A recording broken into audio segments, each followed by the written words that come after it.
Hey guys, it's Drac, and you can tell from the playmats and the decks of cards that it is time for another Magic the Gathering playtesting video. Now we are testing for Magic the Gathering Game Day for Dragon's Mace coming up this coming weekend, and we're coming off of the back with this deck of back-to-back IQ wins, and I guess they're not totally wins, but on Saturday, a very good friend of mine, Zach, who I've playtested with before in these videos, came in, or he split the finals of an IQ, and then I played the deck to top 8 in an IQ on Sunday. So we like this deck a lot. We think that it's the solution to the current format, and that it really just has a way to go over the top and build resilience with its removal. The sideboard is sweet, but I'll go over that when we get to it. We are playing against EOC, so we have me and EOC each starting at 20 life, and we will play a complete match as though it were a sanctioned event to kind of give you a feel for the deck and how I play it. So, we'll start off with a high roll. Cool, buddy? Sure. I rolled an 8, and you rolled a 10, which is kind of a shame because we want to go first with this deck. Well, I was planning on going first, so shame it up. Alright, well, you will be on the play. Sure.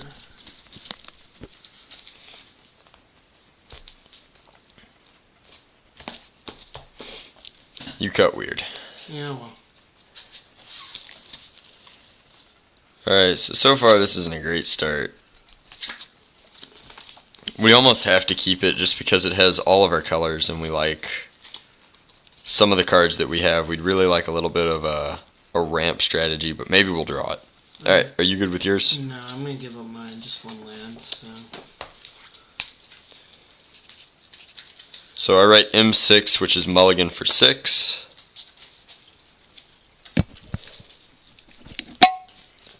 Ha! The nose guard on the video goggles catches on the tab on the Coca-Cola. It's kind of wonky.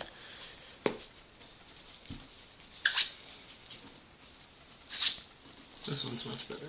Alright, sounds good. Start us off. We'll get off of that. Test you. Okay, so we got a little bit of what we asked for, which means that we'll definitely go to 18 off of our stomping ground. Sure. And then after that, we will tap for Arbor Elf. Your go. Test you. So that's pretty good. We will go ahead, lay our shock land, and get in for 1 damage. Sure. Send you to 19. Your go. Okay. Well, he did this weird thing where he didn't play anything, so now I feel like we have to kill this Arbor Elf, so he's dead now. The Arbor Elf is gone. Pest you.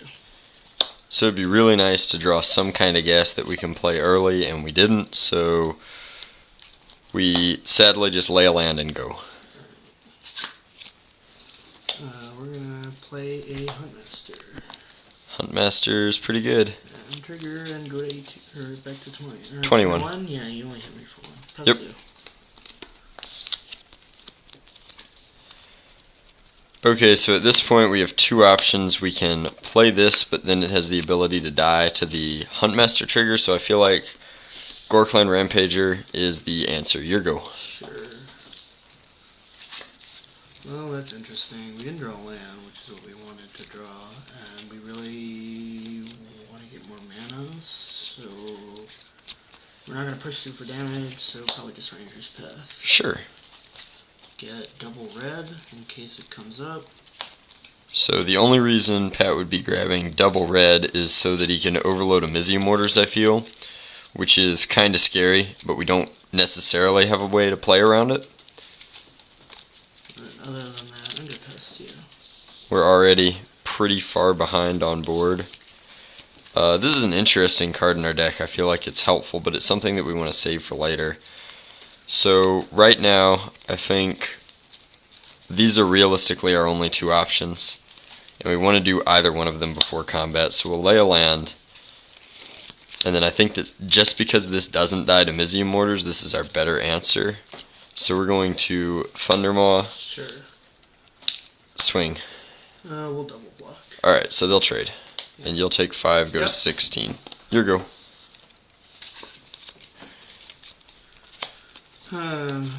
So we have no idea what he's playing, but we want to try and find an answer first. So we're gonna play an Elvish Visionary. Sure, trigger. And that was a reasonable trigger. So we're gonna play that Thragtusk Quick Draw. You're at 21. Pass to you.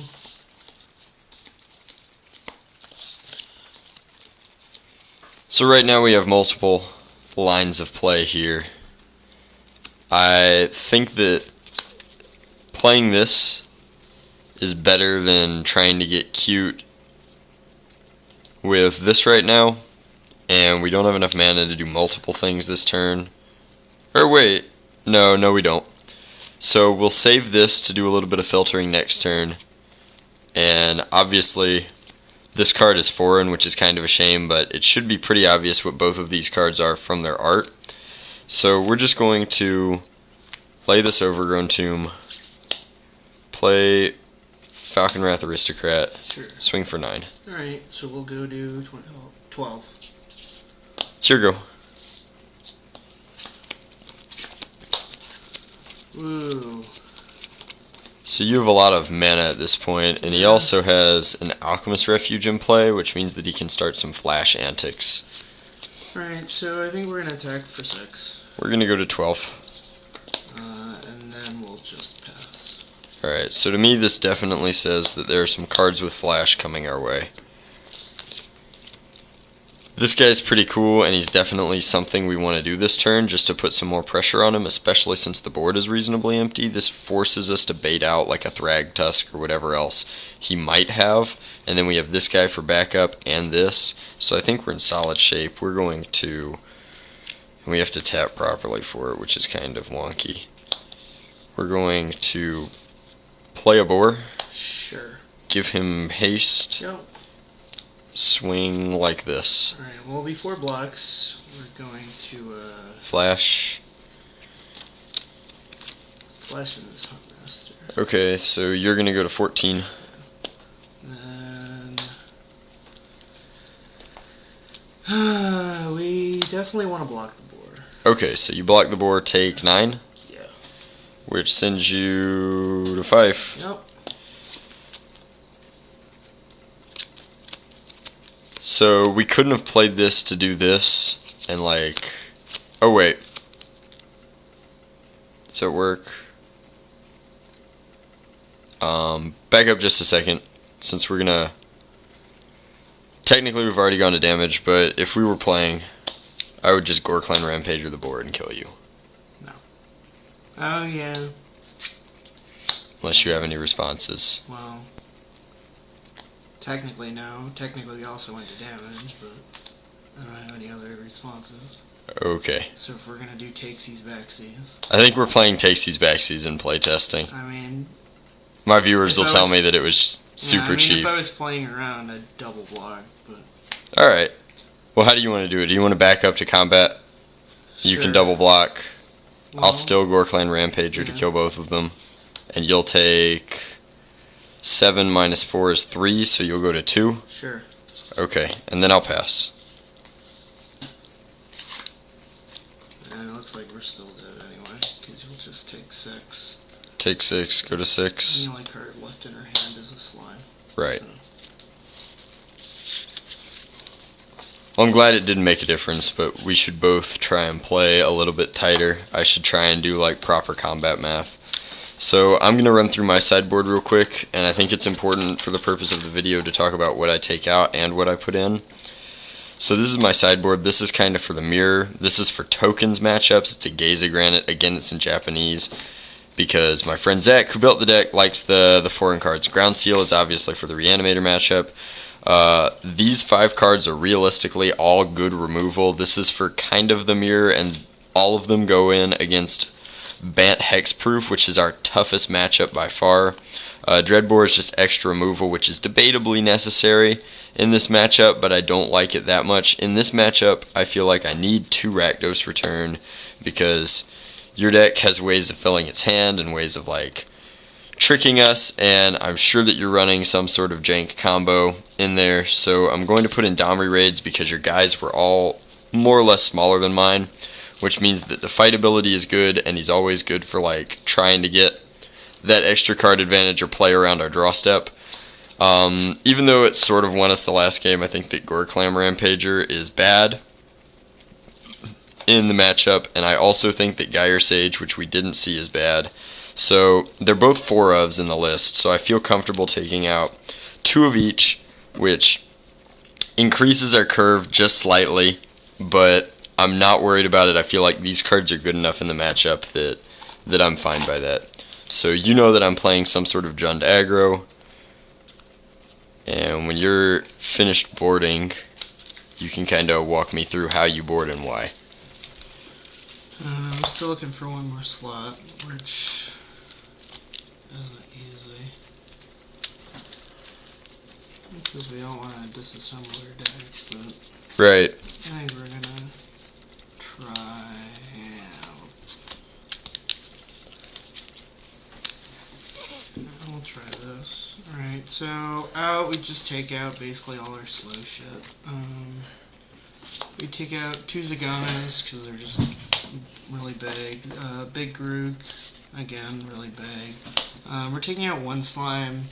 We keep in the second one because he does have Wolf Run, so occasionally it becomes useful. And we take out 1 Deadeye Navigator.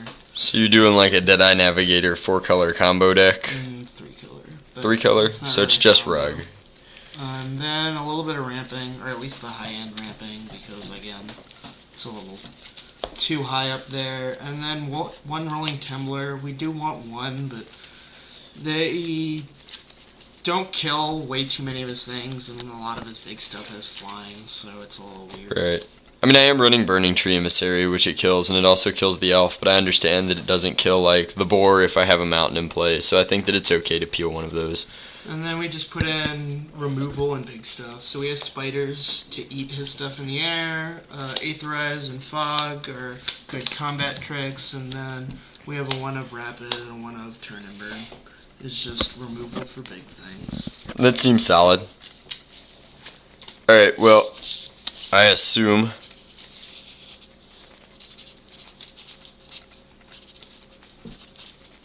that you will be on the play again. Yep. For game 2.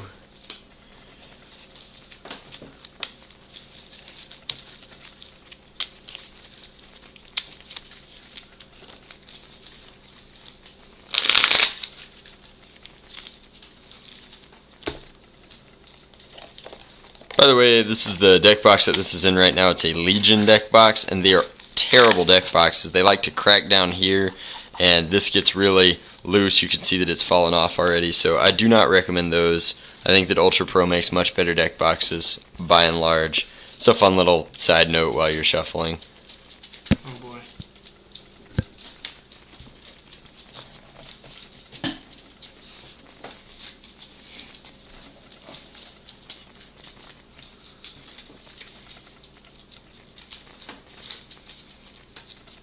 Ooh, another fun fact. Do you know that I've never actually won a playtesting video on my channel?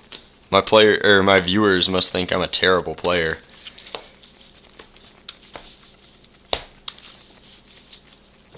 Alright. Alright, well, we'll be on the fly. Sounds good. Maybe I won't have to mulligan. Oh boy. It's keepable. I'm fine by mine as well. Sure. Well, I'll start off with Forest. Pass. Go to 18, play an elf. Yep. Your go. We'll play Ocean. Trigger. Seems good. Pass.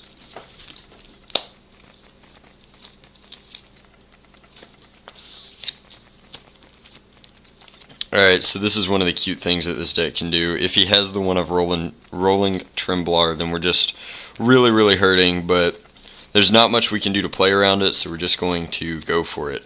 We're going to go to 16, play Burning Tree Emissary, trigger with the mana. We're going to untap our thing, tap it again, and play Borderland Ranger. Sure. Since it's really important for this deck to have double red, if it does decide to go over the top, I'm going to fetch up a basic mountain from my deck, and then I'm going to pass the turn.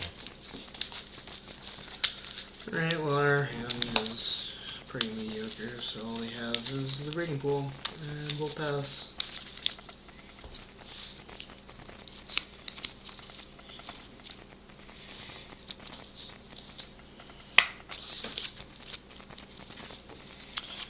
So we'll play the mountain that we fetched, and then I feel like the best thing that we can possibly do is tap, untap, tap, Yeah.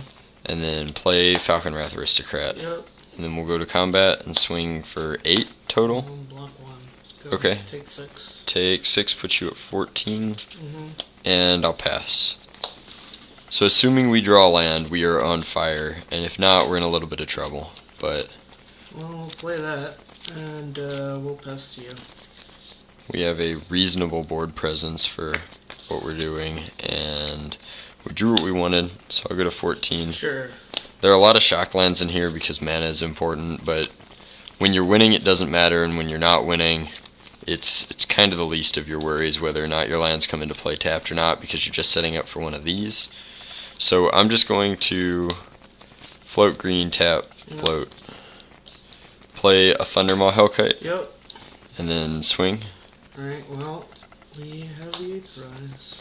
That's pretty gross. Alright, so all of my guys that battled return to my hand, and it's your go. Now we know about the 8th rise, so we can try and play around it by swinging with only one guy a turn. Well, the only thing we can do is place Team Vents untapped. Sends you to 12. And then we really have to think, but we probably play the Playtesting. Which puts you at 17. And then we'll pass. It was a pretty good 8th rise, man. So luckily we didn't lose the elf, so we don't have to shock ourselves for this Blood Crypt. We will tap 2 for Burning Tree, Yep. trigger, tap 3 more for Thundermaw Hellkite, Yep. and we'll swing for 5. We'll go back to 12. Pass to you. Well, that's not really what we wanted, so we'll play that.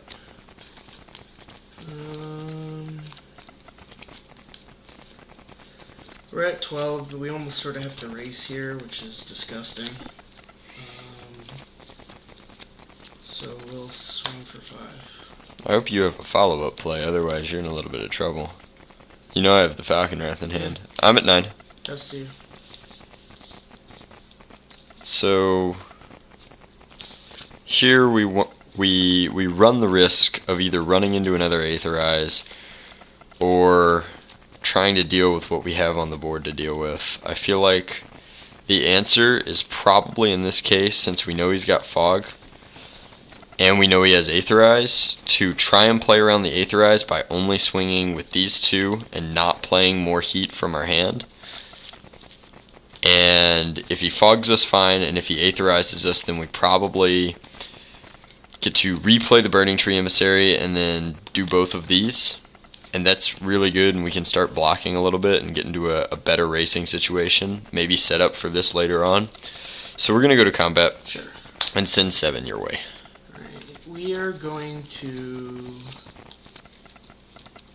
And now we look like a dumbass, because if we hadn't swung, we could really blow you out, but we'll turn and burn with Thundermaw. So that hurts a little bit. Thundermaw's dead. You take 2. Yep. And go to 10. I'm going to play my first Borderland Ranger. Sure. And just to create a shortcut before I fetch, I'm going to grab a forest and then play another one. Sure. And grab a mountain. Cool? Yeah. Alright, so I'll put the forest into play tap, and I'll put the mountain into my hand, even though they both technically come to my hand tap. Alright.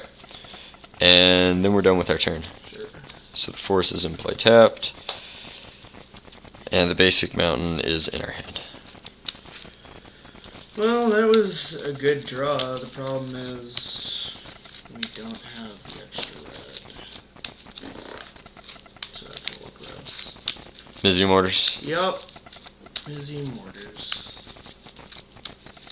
So now we have to think about what we can do to stay alive. Well, let's see. You are at 9.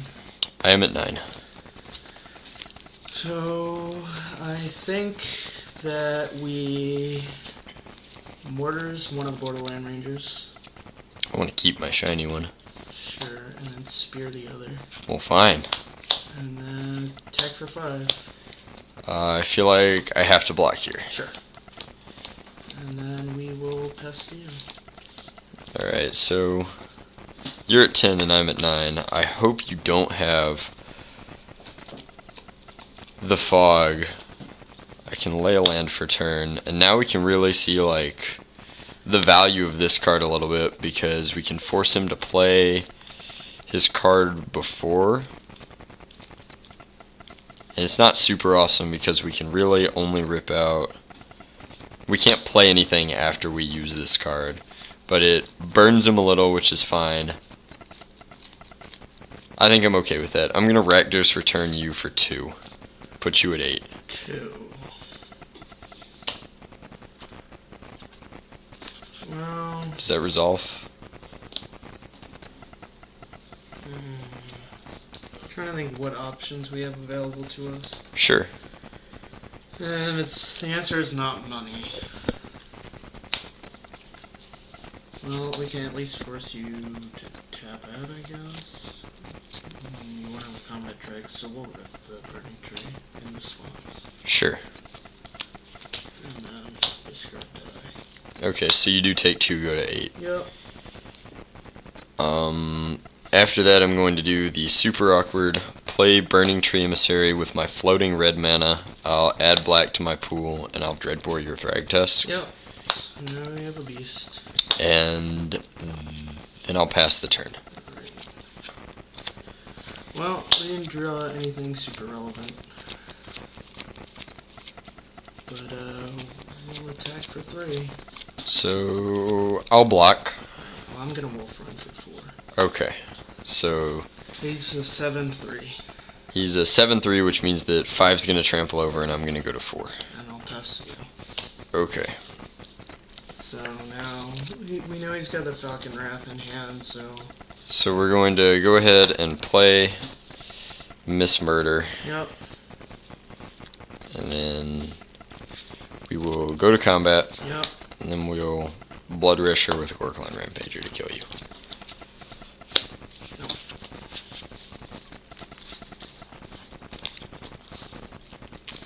So if you'd like, this video looks like it's going to be pretty short. We can play out a third match. Sure. Post board. So far I've been playing on the draw, which doesn't bother me for the third game, but it's important to note that the deck has some really explosive, high pressure openers. And I haven't really had any of like the really great nut openers, but it has the ability to like put on a lot of pressure and then keep a lot of pressure on with its Thundermaw Hellkites. And Falcon Wrath, like, you win a lot of games by going double dragon. So I feel like that's kind of the scenario that it's been doing, where like it's just difficult to answer all of the threats at once. And the real issue is that Standard doesn't have a great 2-mana field sweep right now, which means that it's really hard to punish me for going like Burning Tree, Boar, or if I have the Arbor Elf, like Burning Tree, Borderland Ranger. And I think that if they put Pyroclasm in M14, it's just going to cripple this deck. So I think that this deck is like a 3-month lifespan. What do you think? It's hard to say.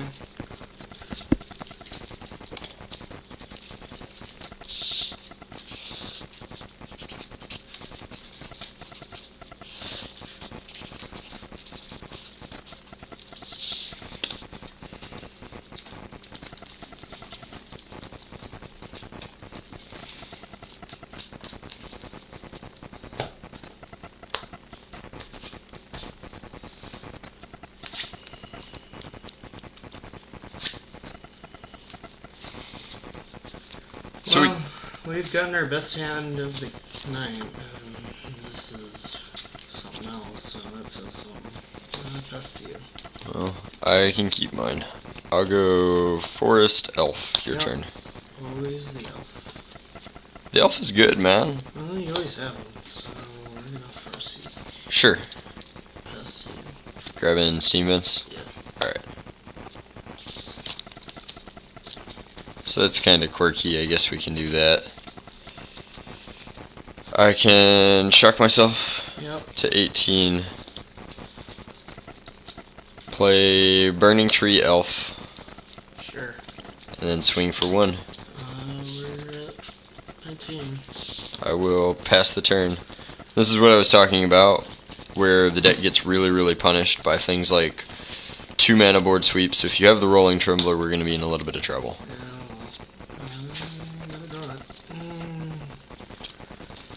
I guess that's not terrible. It's not amazing either. We're gonna take 2. Alright, I have you at 17. We're gonna play a group. We're gonna fight one of your elves, just so you can't do something super degenerate this turn. Sure. We'll pass to you.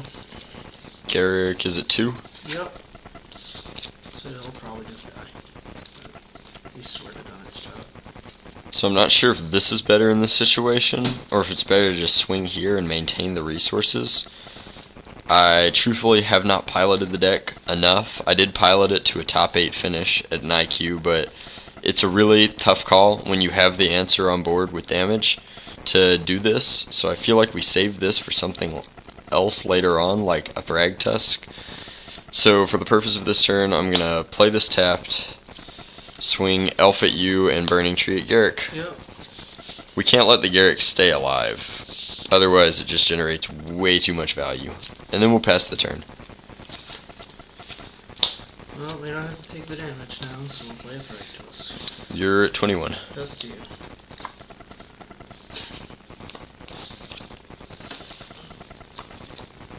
So at this point we have a couple of options.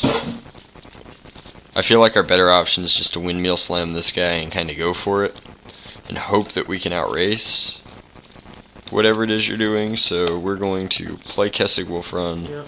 tap untap, play Thundermaw. You can't. You don't have double red. Wow!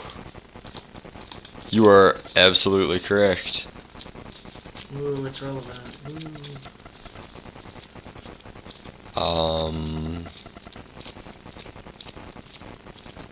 I think Makes things weird, doesn't it? it does make things kind of awkward. I haven't gotten a Farseek for it, or not Farseek, but Borderland Ranger for the mountain either. It was like the game last time where I had 2 red sources. Oh yeah. I also misplayed, like I have the Stomping Ground, I Yeah. just didn't want to shock. Awkward. Okay, so instead we're just going to send our Burning Tree Emissary. Well, there's no reason not to block, and if you have the thing, you have the thing. Then we will Bonfire for 2. Yep.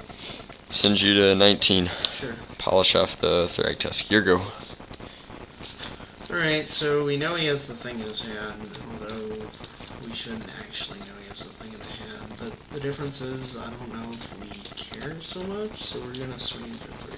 I'm going to go to 15. Alright, we're going to play this Breeding Pool tapped, hope that our deck does something not retarded, and we're going to play this Thragtusk. Put you at 24. And pass to you.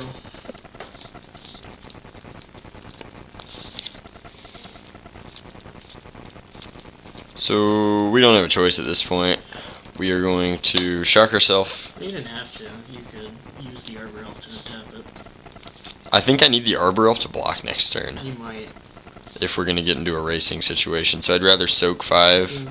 It's like a difference of 3 damage. I feel like it's going to be relevant. Alright, I'm going to toss the Thundermaw in and send you to 19. sure. It's your go. Well, he stepped out. And we did draw the land, so that's good. We'll swing for 8. So I'm going to go to 5. Interesting. Alright, here we go.